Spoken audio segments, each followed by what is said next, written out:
Hi, my name is Rachel Claire, Reese, and I'm a violist, a singer-songwriter, and a Jesus follower. And I want to tell you a little bit about the importance of taking a Sabbath as an artist. So in today's day and age, we are way overextended, not just as artists. Everybody in American culture goes. We're so busy. We have barely any time for play. And as performers, when we do have a free moment or a free hour, we schedule that to practice or have an extra rehearsal.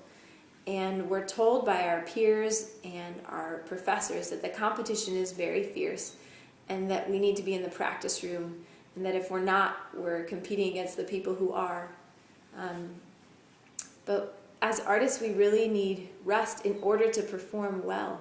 We can't pull an all-nighter for a concerto competition the next day and expect to perform at the best level that we can.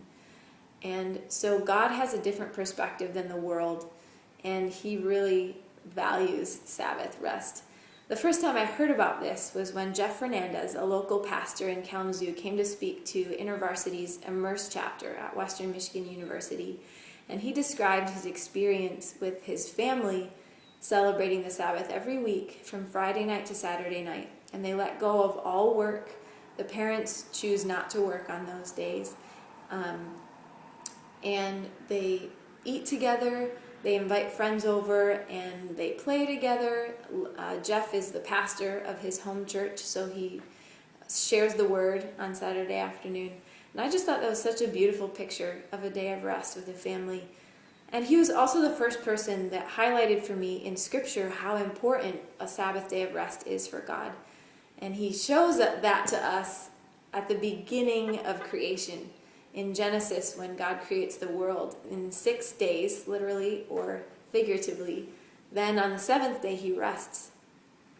And then in Exodus 16, when the Israelites are in the desert, he tells Moses to tell the Israelites to go out for 6 days and collect the manna, the food that God was providing for them every single day. And on the sixth day, he's going to provide 2 helpings per family so that they're to gather twice as much as they need to provide for them for the Sabbath day, so that they don't need to go out and work to provide their food for them.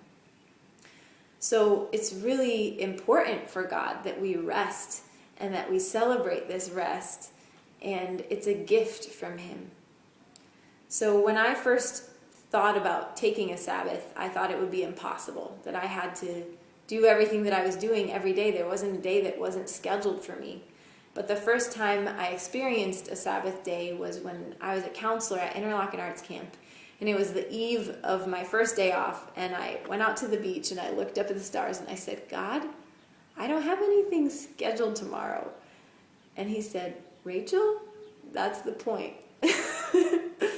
So that next day I slept in, I went for a bike ride, I brought my Bible down to the lake and just spent some time with God, and it was so refreshing.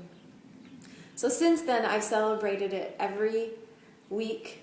I choose Saturday as my day because it's the end of the week and I can just rest, and I turn off all electronics. That's one of my favorite parts, is unplugging from the world around me. No texting, no Facebook, and just being with God alone. And it's been such a rejuvenating experience for me and helped me go into the week really prepared and really spiritually restful and excited. It has been a sacrifice. I can't lie about that. I've had to say no to gigs and no to lessons. But through that, He's shown me how to set better boundaries for myself. Before this, I didn't really know how to say no to things. I would say yes to almost everything, and I was so overextended and just really exhausted. So that's been a really huge benefit. And it's also just given me greater intimacy with God. So I just want to invite you to try celebrating Sabbath. If a whole day is too much, maybe start with just 3 or 4 hours in an afternoon and get away from the world and be alone with God.